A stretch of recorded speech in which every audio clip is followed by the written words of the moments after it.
Hello दोस्तों, welcome to study with concepts.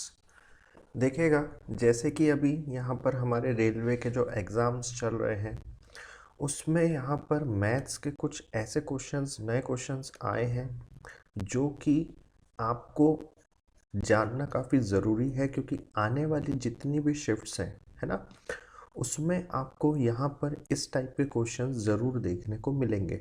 Clear? तो मैं यहाँ पर आपको 15 से ज़्यादा कुछ ऐसे क्वेश्चंस करवाने वाला हूँ जो कि आपके लिए बिल्कुल नए होंगे, और कुछ लोगों ने यहाँ पर इस प्रकार के क्वेश्चंस ज़रूर करे होंगे। क्लियर? तो हम यहाँ पर एक एक करके सारे क्वेश्चनों को यहाँ पर हम लोग डिस्कस करेंगे। क्लियर? चलो, पहला क्वेश्चन देखेगा यहाँ पर क्या है। हिंदी इंग्लिश दोनों में है, हम हिंदी इंग्लिश दोनों में इस चीज़ को समझेंगे। क्लियर? देखो क्वेश्चन यहाँ पर क्या कह रहा है, इसको पढ़िएगा। A circle touches the side BC and a triangle ABC at P and also touches AB and AC produced at Q and R respectively if the perimeter of triangle ABC is 26.4 centimeter, so find the length of AQ। ठीक, देखो मेरे पास एक triangle है,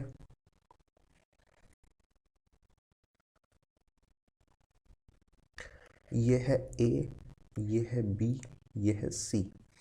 मुझे यहाँ पर कहा कि एक सर्कल टच हो रहा है किससे, BC से, तो ये मेरा BC है।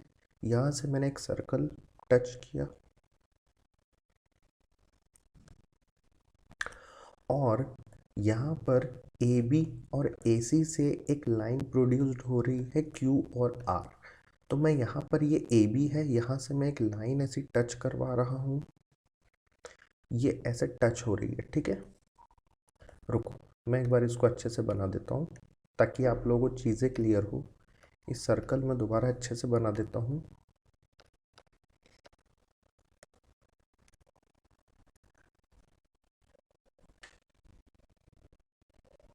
ये कुछ इस प्रकार से, ये जो मेरी यहाँ पर जो लाइन टच हुई है ये क्या है, आपकी Q, और ये जो यहाँ से जो लाइन टच हो रही है ये है आपकी क्या, R। ठीक, अब मैं इसको जल्दी से, ये तो हमने डायग्राम समझ लिया, अब मैं इसको आपको जल्दी से इसी डायग्राम को यहाँ पर ऐसे बना के दिखा रहा हूँ जो एक्चुअल में है, मतलब है यही, लेकिन आपको चीज़ें अच्छे से यहाँ पर क्लियर हो, इसलिए मैं दोबारा इस सर्कल को ऐसा बना देता हूँ ताकि मेरी यहाँ पर लाइनें टच हो। ये था मेरा A, B, C, Q और ये R। ठीक, और ये एक क्या है यहाँ पर, P है सेंटर पे, तो ये है मेरा क्या, P। तो मुझे यहाँ पर क्वेश्चन में ये कहा था कि हमें इस AQ की हमें क्या बतानी है, लेंथ बतानी है इस AQ की। क्लियर? मेरे पास यहाँ पर पेरीमीटर दे रखा है कितना, 26.4। तो ट्राइंगल का पेरीमीटर दे रखा है, means AB plus BC plus AC कितना दे रखा है, 26.4। और आप सभी लोगों को पता है पेरीमीटर ऑफ ट्राइंगल क्या होता है, 3A। तो 3A जो है वो 26.4 के बराबर है, तो A हो जाएगा मेरा 8.8 के बराबर। मतलब AB भी मेरा 8.8, AC भी मेरा 8.8 और BC भी मेरा 8.8। यदि ये BC अगर पूरा 8.8 है तो ये BP क्या हो जाएगा, इसका आधा, बोले तो 4.4। यदि ये 4.4 है तो ये BQ भी क्या होगा, 4.4 होगा। अच्छा, हमसे इस AQ की पूरी हमें लेंथ पूछी थी, तो AB है मेरे पास 8.8 और BQ आ गया मेरे पास 4.4। तो 8.8 प्लस 4.4 कितना हो जाएगा, 13.2। तो बस AQ की यहाँ पर हमारे पास लेंथ कितनी आ गई, 13.2 सेंटीमीटर। क्लियर है? अब ये कैसे हुआ, तो इसका सबसे पहले यहाँ पर मैं आपको कुछ कंसेप्ट्स बता देता हूँ अगर आप लोगों ने नहीं पढ़ा है तो। देखो, पहली चीज़ क्या कि आप लोगों को ये पता होना चाहिए कि एक सर्कल में यदि मैं कोई टेंजेंट यहाँ पर ऐसे ड्रॉ करता हूँ तो यहाँ पर इसके सेंटर से जो लाइन पास होती है ये हमेशा कितनी डिग्री बनाती है, 90 डिग्री, है ना। दूसरी चीज़, यदि कोई सर्कल है, यदि मैं यहाँ से दो टेंजेंट ऐसे पास करा रहा हूँ, ये दो टेंजेंट मैंने यहाँ से ऐसे पास कराए, है ना। तो सपोज ये है ए, ये है पी, ये है बी, तो ये ए पी और बी पी ये क्या होंगे, आपस में इक्वल होंगे। ये आपस में क्या होंगे, इक्वल। कैसे इक्वल होंगे, देखो, यदि यहाँ पर मेरा एक सेंटर है, ये है मेरी क्या, रेडियस। यदि ये रेडियस अगर 5 है तो ये रेडियस भी कितनी होगी, 5। मतलब ये और ये एक दूसरे के इक्वल है। यहाँ से अगर मैं एक लाइन ऐसी डाल दूँ तो क्या यहाँ पर मुझे, अच्छा एक चीज़ और, ये आपका कितना बना रहा है यहाँ पर, 90 डिग्री, ये भी आपका कितना बनाएगा, 90 डिग्री। तो मतलब आपको यहाँ पर दो राइट एंगल ट्राइंगल मिल गए। तो ये रेडियस सेम है किसके, इसके, और ये हाइपोटेन्यूस सॉरी, ये जो आपका जो बेस रहेगा ये आपका क्या रहेगा, कॉमन रहेगा, इस ट्राइंगल के लिए भी और इस ट्राइंगल के लिए भी। इसका मतलब ये रेडियस कॉमन है, ये बेस कॉमन है दोनों के लिए। तो ये भी आपस में, ये जो हाइपोटेन्यूस है ये भी आपस में AP और BP क्या होंगे, कॉमन होंगे, मतलब सेम होंगे। मतलब ये यदि 5 है तो ये भी 5 होगा, ये यदि 8 है AP तो BP भी क्या होगा, 8 होगा। क्या इतनी चीज़ें क्लियर है ना। अब देखो, इसी चीज़ को यदि मैं ऐसा बना के दिखाऊं, जैसे कि अभी हमारे क्वेश्चन में था, ये मेरा एक ऐसा ट्राइंगल है, इसको मैंने एक्सटेंड करा लाइन को। तो यदि यदि ये मेरा रेडियस है R, यदि ये R अगर रेडियस है तो यहाँ से लेके यहाँ तक भी आपका कितना होगा, R ही होगा। बताओ, बस यही देखो, ये भी तो एक आपका टेंजेंट बन गया। यदि मैं इसको छोटे से रूप में जो मैं इसको कर रहा हूँ, ये भी तो आपका क्या है, टेंजेंट ही तो है। तो ये यदि टेंजेंट अगर R है तो ये टेंजेंट भी क्या होगा, R होगा। क्लियर। इसलिए आपके यहाँ पर AQ इक्वल्स टू कितना आ गया था, 13.2 सेंटीमीटर। क्लियर। आगे चलते हैं, अगला question, how many irrational number lies between 5 to 7। इसका मतलब क्या है, 5 से 7 के बीच कितने अपरिमेय संख्या निहित हैं। तो देखो, हमेशा ध्यान रखिएगा, अगर देखो रैशनल नंबर क्या होता है, जो आपको P/Q के फॉर्म में नंबर मिले, जैसे कि मैंने लिख दिया यहाँ पर 5/2, 1/2, 6। अच्छा 6 भी क्या रैशनल नंबर है, बिल्कुल, क्यों, क्योंकि 6/1, तो ये भी तो P/Q के फॉर्म में हो गया ना, तो ये भी रैशनल है। इरेशनल नंबर क्या, मतलब जैसे कि मैंने बोल दिया √2, √3, √22, तो ये आपके क्या हो गए, इरेशनल नंबर। क्लियर। अब देखो, एक चीज़ हमेशा ध्यान रखिएगा कि यदि किसी रैशनल नंबर्स के बीच यदि आपसे इरेशनल नंबर पूछा जाए तो वो हमेशा कितना होगा, इन्फिनिटी होगा। कितना होगा, इन्फिनिटी, अनगिनत होगा। मतलब हम काउंट नहीं कर सकते, इतने यहाँ पर क्या होंगे, इरेशनल नंबर होंगे। किसमें, दो रैशनल नंबरों के बीच इरेशनल नंबर अगर आपसे पूछ रहा है तो कितने होंगे, इन्फिनिटी। तो यहाँ पर 5 और 7 के बीच पूछ रहा है, तो हम नहीं बता सकते भैया कि यहाँ पर 5 और 7 के बीच कितने इरेशनल नंबर होंगे। यदि वो ऐसा कह दे कि कोई एक इरेशनल नंबर बता दो, यदि वो ऐसा कह दे कि 5 और 7 के बीच कोई एक इरेशनल नंबर बता दो, तो हम क्या करेंगे, इस √5 को हम √5 लिखेंगे और इस 7 को हम लोग √7 लिखेंगे और दोनों का हम लोग प्रोडक्ट निकाल देंगे। तो √35 ये क्या हो गया, इरेशनल नंबर। क्लियर। तो ये तो हमने क्या निकाला, √35 हमने क्या निकाला, कोई एक इरेशनल नंबर निकाला है। यदि आपसे कोई कह दे कि हमें कोई एक इरेशनल नंबर निकाल के बताओ इन दोनों के बीच, तो हमने निकाल दिया √35। लेकिन अगर कह दे कि दो रैशनल नंबरों के बीच, जैसे कि 5 और 7 के बीच कितने इरेशनल नंबर होंगे, तो वो हम काउंट नहीं कर सकते, वो तो अनगिनत होंगे, वो तो इन्फिनिटी होंगे। क्या इतनी चीज़ें क्लियर है ना।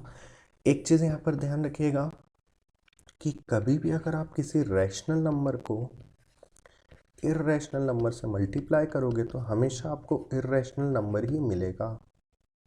क्लियर? कभी किसी रैशनल नंबर को यदि आप प्लस या माइनस करोगे तब भी आपको इर्रेशनल नंबर ही मिलेगा। क्या कह रहा हूँ मैं? इस दोनों पॉइंट को ध्यान रखिएगा। जब कभी भी आप किसी रैशनल नंबर को मल्टीप्लाई करोगे इर्रेशनल नंबर से तो हमेशा इर्रेशनल नंबर ही मिलेगा, और जब कभी भी आप रैशनल नंबर को प्लस या माइनस करोगे इर्रेशनल नंबर से तब भी आपको इर्रेशनल नंबर ही मिलेगा। क्लियर हो गया? ठीक। यदि अगर वो ऐसा कह देता कि 5 और 7 के बीच मुझे कोई एक नंबर रैशनल बता दो, तो देखो 5 भी रैशनल है, 7 भी रैशनल है, तो इन दोनों के बीच एक रैशनल नंबर हम क्या बता सकते थे? तो बस 5 + 7 को बटा 2 कर देते। कितना हो जाता? 11/2। तो ये आपका देखो हो गया ना, ये आपका देखो रैशनल नंबर हो गया p/q के फॉर्म में। तो बस 11/2 ही आपका यहाँ पर क्या है, सॉरी 12/2, मतलब कितना? 6। तो ये 6 आपका क्या हो गया? रैशनल नंबर हो गया। क्यों? क्योंकि 6/1 है। 6/1 मतलब p/q के फॉर्म में है, p/q के फॉर्म में है मतलब रैशनल नंबर है। क्लियर? जैसे कि मैंने आपको कहा कि मुझे बताओ कि 7 और 8 के बीच रैशनल नंबर कौन सा होगा, तो आप क्या करोगे? 7 और 8 को ऐड कर दोगे और बटा 2 कर दोगे। क्लियर? तो ये हो जाएगा 15/2। तो देखो p/q के फॉर्म में आ गया ना। तो बस यही आपका क्या है? रैशनल नंबर है p/q। यदि ये पूछ लेता इस क्वेश्चन के अकॉर्डिंग, यदि ये पूछ लेता कि 7 और 8 के बीच कितने इर्रेशनल नंबर होंगे, जैसे कि यहाँ पर पूछा है, तो कितने इर्रेशनल नंबर होंगे? इन्फिनिटी। हम नहीं बता सकते।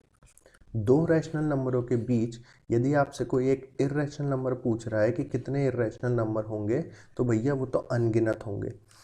यदि इसी क्वेश्चन में मुझे ये कह देता कि कोई एक इर्रेशनल नंबर बता दो, तो हम क्या करते? इस 7 को √7 लिखते, इस 8 को √8 लिखते और दोनों को मल्टीप्लाई कर देते। तो √56 हमें क्या मिल जाता है? कोई एक इर्रेशनल नंबर मिल जाता। क्लियर है? ठीक, चलेगा। अगला question, the square of 3 plus, अच्छा ये √3, ये √11 है। ठीक, √3 प्लस √11 जो है वो किस टाइप का नंबर है? तो भैया यहाँ पर हमें पता होना चाहिए, अच्छा वो भी किस में? स्क्वायर में, है ना। तो हम इसका क्या कर देंगे? स्क्वायर। हम इसका क्या कर देंगे? स्क्वायर। कितना आएगा? a + b का होल स्क्वायर लग रहा है, means a² plus 2√ab plus b²। तो 11 + 3 कितना हो जाएगा? यहाँ से 14 + 2√33। तो देखो ये 14 क्या है? एक रैशनल नंबर है। ये क्या है? एक इर्रेशनल नंबर है। बीच में क्या साइन लगा है? प्लस का। तो मैंने यहाँ पर अभी आप लोगों को बताया था कि जब कभी भी आप रैशनल नंबर को प्लस या माइनस करो इर्रेशनल नंबर से तो हमेशा क्या मिलेगा? Irrational number. तो यहाँ पर भी देखो, आप रैशनल को प्लस कर रहे हो इर्रेशनल से तो आपको क्या मिलेगा? हमेशा इर्रेशनल नंबर। तो बस स्क्वायर ऑफ √3 प्लस √11 क्या है? एक इर्रेशनल नंबर है। तो इस क्वेश्चन का आंसर क्या हो जाएगा? इर्रेशनल। क्लियर? चलेगा। अगला यहाँ पर क्वेश्चन क्या है? अच्छा, जैसे ही अगर मैं आपसे यहाँ पर पूछ लेता इसी क्वेश्चन में कि 0.25 एक क्या है, रैशनल है या इर्रेशनल? तो देखो इस 0.25 को यदि मैं पॉइंट यहाँ से आता हूँ तो अपॉन में 100 लिख सकता हूँ। मतलब यहाँ पर मैंने 25/100 लिख दिया, मतलब ये p/q के फॉर्म में है। p/q के फॉर्म में है, इसका मतलब क्या है? रैशनल नंबर है। क्लियर? तो ये 0.25 एक क्या हो जाएगा? रैशनल नंबर हो जाएगा। क्लियर?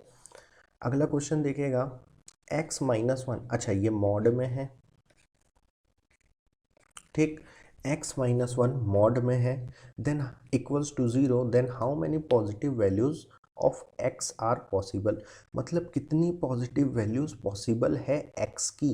तो देखो कभी भी कोई नंबर यदि मॉड के अगर बाहर आएगा, सपोज यहाँ पर मैंने लिखा -8, तो यदि ये -8 है और ये मॉड में है, यदि जैसे ही मैं यहाँ से ये मॉड हटाऊंगा तो ये माइनस साइन किस में कन्वर्ट हो जाएगा? प्लस में। क्लियर? और यदि ऑलरेडी ये +8 है मॉड में और अब मैं यहाँ से मॉड हटा रहा हूँ तब भी यह किस में रहेगा? प्लस में। तो कहने का मतलब ये है कि मॉड के अंदर कोई भी वैल्यू प्लस में हो या माइनस में हो तो मॉड के बाहर वो हमेशा किस में आती है, प्लस में। क्लियर है इतनी चीज़ें? ठीक, तो जैसे कि ये क्वेश्चन है कि x minus one equals to zero. यदि ये जो x जो है, हम क्या करेंगे कि यहाँ पर ये जो x माइनस वन, यदि मैं इसको यहाँ से मॉड से हटाऊँ तो ये x माइनस वन रहेगा। इस ज़ीरो को मैं एक बार प्लस ज़ीरो ले लेता हूँ और एक बार मैं क्या लूँगा, माइनस ज़ीरो। तो यदि ये राइट साइड जाएगा तो ये x की वैल्यू कितनी बनाएगा, वन, और ये भी आपकी x की वैल्यू कितनी बनाएगा, वन। तो x की वैल्यू तो हमेशा, x की वैल्यू कितनी आ रही है, सेम आ रही है, कितनी, वन आ रही है। तो ये वन किस में है, पॉजिटिव में है ना। तो बस यहाँ पर पॉजिटिव कितनी हो गई, पॉजिटिव वैल्यू कितनी हो गई, सिर्फ और सिर्फ वन हो गई। क्यों वन हो गई, क्योंकि देखो आपकी x की वैल्यू तो दो आ रही है लेकिन दोनों वैल्यू तो सेम है ना, वन और वन, है ना। यदि यहाँ पर टू होता और यहाँ पर वन होता, दोनों प्लस में है, तो मैं कह देता कि पॉजिटिव वैल्यू दो आ रही है। लेकिन यहाँ पर x की वैल्यू दोनों जगह सेम है, तो इसलिए हम उसको कितना काउंट करेंगे, वन ही करेंगे। तो बस यहाँ पर पॉजिटिव वैल्यू कितनी आई, वन आई। क्लियर। फॉर एग्जाम्पल, जैसे कि यहाँ पर मैं आपको एक क्वेश्चन दे देता हूँ, मैं आपको यहाँ पर एक क्वेश्चन दे देता हूँ, क्या कि जैसे कि मैंने यहाँ लिख दिया x minus five mod equals to three. ठीक, मुझे यहाँ पर बताना है कि पॉजिटिव वैल्यू कितनी होगी x की। तो हम यहाँ से मॉड हटाएंगे तो x minus five equals to, सबसे पहले एक बार इसको प्लस थ्री ले लो और x माइनस फाइव एक बार माइनस थ्री ले लो। तो यहाँ से आपको x की वैल्यू कितनी मिलेगी, ये राइट साइड जाएगा तो 8 बनाएगा। ये x की वैल्यू कितनी मिलेगी, अगर ये राइट साइड जाएगा तो ये कितनी हो जाएगा, 2 हो जाएगा, है ना, माइनस थ्री और प्लस फाइव। तो ये भी आपका प्लस, ये भी आपका प्लस में है। तो बस आपकी x की वैल्यू पॉजिटिव कितनी आई, पहली आई 8 और दूसरी आई कितनी, 2। तो बस x minus five modulus equals to 3 में पॉजिटिव वैल्यू कितनी आ रही है, 2 आ रही है। कौन कौन सी, 8 और 2। क्या इतनी चीज़ें क्लियर है? अब आप लोगों को मैं होमवर्क दे रहा हूँ कि मुझे ये बताइएगा कि x minus four modulus equals to one में कितनी पॉजिटिव वैल्यूज़ होगी। ये आप लोगों का होमवर्क है। x minus four equals to one में कितनी x की वैल्यू पॉजिटिव होगी। क्लियर हो गया? ठीक है, अगले क्वेश्चन की ओर चलते हैं। देखेगा यहाँ पर क्या लिखा है कि how many one by third one by three of 72। देखो क्वेश्चन में यहाँ पर क्या लिखा है कि how many one by three in 72, और मैंने यहाँ लिखा है वन बाई थ्री ऑफ 72। तो ये इन 72 और ये ऑफ 72 दोनों क्या है, अलग अलग चीज़ है। दोनों क्या है, यहाँ पर अलग अलग चीज़ है। क्लियर है इतनी चीज़? अब देखो, जैसे कि मैंने यहाँ पर लिखा कि आप लोगों को यहाँ पर बताना है कि जैसे कि सपोज फॉर एग्जाम्पल के लिए मैं कह रहा हूँ कि चार में कितने वन बाई थ्री होंगे। देखो, यदि मैं आपसे कहूँ कि चार के कितने वन बाई थ्री होंगे, तो आप क्या करोगे, चार को मल्टीप्लाई कर दोगे 1/3 में।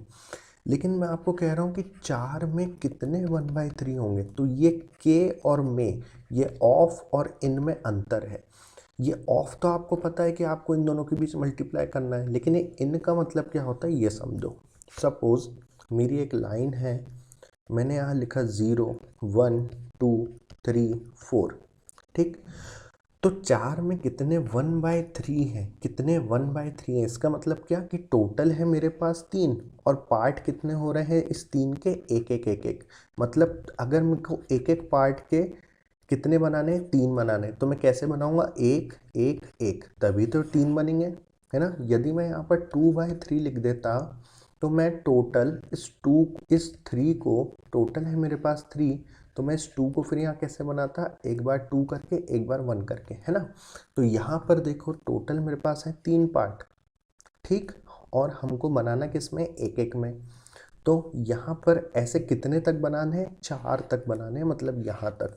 तो सबसे पहले 0 से 1 में कितने पार्ट बनेंगे, टोटल तीन, कितने उसमें, एक एक करके, तो एक एक एक। फिर 1 से 2 में टोटल है तीन, बनाना एक एक करके है, तो एक एक एक।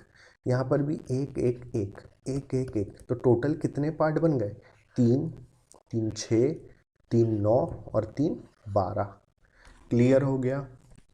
ठीक, तो ये तो अभी मैंने आपको लाइन के फॉर्म में बताया। अब हम इस क्वेश्चन को कैसे सॉल्व करेंगे, आपको इस चार को क्या कर देना था, आप ऑफ में क्या करते हो, मल्टीप्लाई, इस इन में क्या करोगे, डिवाइड, किससे, 1/3 से। यदि मैं इसको इनटू में कन्वर्ट कर दूं तो ये क्या बन जाएगा, 3/1 बन जाएगा, मतलब ये कितना हो जाएगा, 12। तो देखो यहाँ से भी आपका 12 आ रहा है, यहाँ से भी आपका 12 आ रहा है। तो यदि अगर हम इस क्वेश्चन को सॉल्व करें तो इसको हम कैसे करेंगे, इस 72 को मैं डिवाइड कर दूंगा किससे, 1/3 से। तो 72, यदि मैं इस डिवाइड को यदि मैं इंटू में कन्वर्ट करूं तो 1/3 क्या बन जाएगा, 3/1। तो 72 इंटू 3 यहाँ पर कितना हो जाएगा आपका, 216। तो 72 में कितने 1/3 होंगे, तो 216 होंगे। क्लियर। ये क्वेश्चन अभी आपके आरआरबी एनटीपीसी में पूछा जा रहा है किसी न किसी शिफ्ट में। क्लियर हो गया इतनी चीज़ें, ठीक।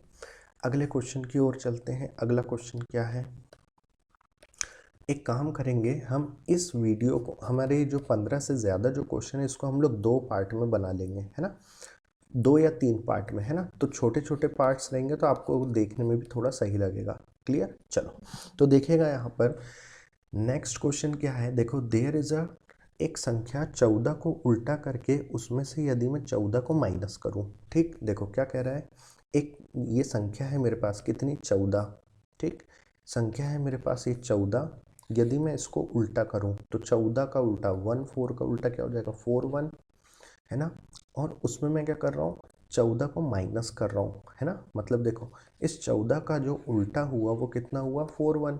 इसमें मैं 14 को माइनस कर रहा हूँ तो मुझे कितना मिल रहा है, 27, 27 मिल रहा है। तो ऐसे कितने 2 डिजिट के नंबर होंगे जिन्हें उल्टा करके माइनस करने पर हमेशा क्या आए, 27 आए, ठीक। तो देखो सपोज इस 14 को मैं ऐसा लिख सकता हूँ क्या, कैसा, कि ये 1 प्लेस है, ये 10th प्लेस है, तो 1 इंटू 10 प्लस ये 4 कौन सी है, 1 प्लेस है, तो 1 इंटू 1 ऐसा लिख सकता हूँ, तब भी तो 14 ही कहलाएगा। अब इसका उल्टा क्या है, 41, तो मैं इसको ऐसा लिख सकता हूँ, ये 4 कौन सी प्लेस है, 10th प्लेस है, तो 4 इंटू 10 प्लस इस 1 को मैं क्या लिख सकता हूँ, 1 इंटू 1, तब भी तो 41 ही कहलाएगा, है ना। तो मैं इसको ऐसे लिख सकता हूँ। यदि मैं इसको अब इक्वेशन के फॉर्म में आपको बताऊँ तो हम इसको ऐसे लिख सकते हैं ना, जैसे कि मैंने यहाँ लिखा एक्स वाई, तो ये एक्स कौन सी है, 10th प्लेस है, तो 10x plus Y, Y x यदि मैं कर दूँ तो ये कितना हो जाएगा, 10y प्लस एक्स, है ना, सेम वही चीज़। तो बस इनका और इनका यदि मैं अंतर निकालूं तो मुझे कितना मिलेगा, 27। कितना मिलेगा, कितना आना चाहिए, 27, ठीक। तो देखो 10x plus Y minus 10y, ये प्लस साइन ये माइनस साइन, है ना, ब्रैकेट हटाऊंगा तो ये भी माइनस में ही आएगा। ये क्या लिखा है, x लिखा है, तो इसको x लिख दो, इसको यहाँ x लिख दो, इक्वल्स टू कितना, 27। तो 10x minus x 9x plus sorry minus 10y plus y कितना हो जाएगा, 9y इक्वल्स टू 27। यहाँ से मैं 9 कॉमन ले लेता हूँ तो x minus y equals to 27। तो 9 1 ज़ा और ये हो जाएगा 3 ज़ा, मतलब मेरी यहाँ पर x माइनस वाई की वैल्यू कितनी आ गई, 3। तो बस अब आपको क्लियर हो गया कि x की वैल्यू सपोज यहाँ पर मैंने 1 रखी, तो y की वैल्यू मुझे ऐसी क्या रखनी पड़ेगी कि इक्वल्स टू में 3 बन जाए, तो मैं 4 रख दूँ। क्यों, क्योंकि x minus y equals to 3 है, तो 1 माइनस 4 कितना होगा, अंतर 3 ही होगा। क्यों, क्योंकि यहाँ पर हमारा अंतर कितना आ रहा है, x माइनस वाई का 3 ही तो आ रहा है। तो बस हमें वही तो बताना था। अब जैसे कि ये 14 था, तो इस 14 का यदि मैं उल्टा करता था 41, तो ये 1 और 4 के बीच 3 ही तो आ रहा है इसके थ्रू, इस 4 और 1 के बीच 3 ही तो आ रहा है इसके थ्रू।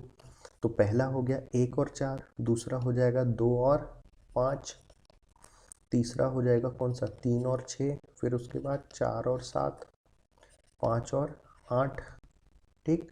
और आपका 6 और 9, तो ऐसे टोटल कितने नंबर हो गए, 1 2 3 4 5 6, टोटल 6 नंबर हो गए। और एक नंबर आपको दे रखा था तो उसको हटा दो, तो कितने हो गए टोटल, 5। तो ऐसे 5 नंबर होंगे टोटल इसको छोड़ के, है ना, जो कि आप 2 नंबरों को मतलब 2 डिजिट्स को लिखोगे, जैसे कि मैंने यहाँ लिख दिया 25, और यदि इसका उल्टा करोगे कितना, 25 का उल्टा कितना, 52 है ना, 25 का 52, तो आपको हमेशा माइनस करने पे क्या मिलेगा, आपको 27 मिलेगा। क्या इतना मिलेगा, 27, और वही हमें कहा था। क्लियर। तो ऐसे करना है हमें इन क्वेश्चनों को। क्लियर हो गया सभी लोगों को, ठीक, ऐसे करना है। अगला क्वेश्चन जो है ये हम लोग नेक्स्ट क्लास में करते हैं, है ना। अपना ज्योमेट्री का क्वेश्चन है, बिल्कुल पैरेललोग्राम का है, बहुत इजी क्वेश्चन है, ये आप लोग के लिए होमवर्क है। नहीं बनेगा तो इसको मैं नेक्स्ट क्लास में बिल्कुल इसको करवाऊंगा। क्लियर। चलो, यदि अगर आज का क्लास अगर अच्छी लगी हो तो भैया लाइक करिएगा और शेयर करिएगा, और अपने दोस्तों में लाइक करिएगा, कमेंट करिएगा आपका होमवर्क, और अपने दोस्तों में शेयर करिएगा। क्लियर। और अभी तक अगर चैनल को सब्सक्राइब नहीं किया है तो भैया चैनल को भी सब्सक्राइब कर लीजिएगा। क्लियर। यदि इस प्रकार के आज जो मैंने आपको क्वेश्चंस बताए हैं, यदि ये आपको बिल्कुल बेसिक से समझने हैं तो मुझे आप कमेंट करके बताइए, मैं बिल्कुल इसकी एक अलग से आपकी एक क्लास ले लूँगा, है ना। और बिल्कुल आपको सारे ये जितने भी क्वेश्चंस हैं, जो नए पैटर्न के जो क्वेश्चंस आ रहे हैं एग्ज़ाम में, इसका मैं आपको बिल्कुल बेसिक कंसेप्ट से सारी चीज़ें क्लियर करवा दूंगा। क्लियर है, चलेगा। तो मिलते हैं नेक्स्ट वीडियो में, जब तक के लिए बाय बाय, टेक केयर।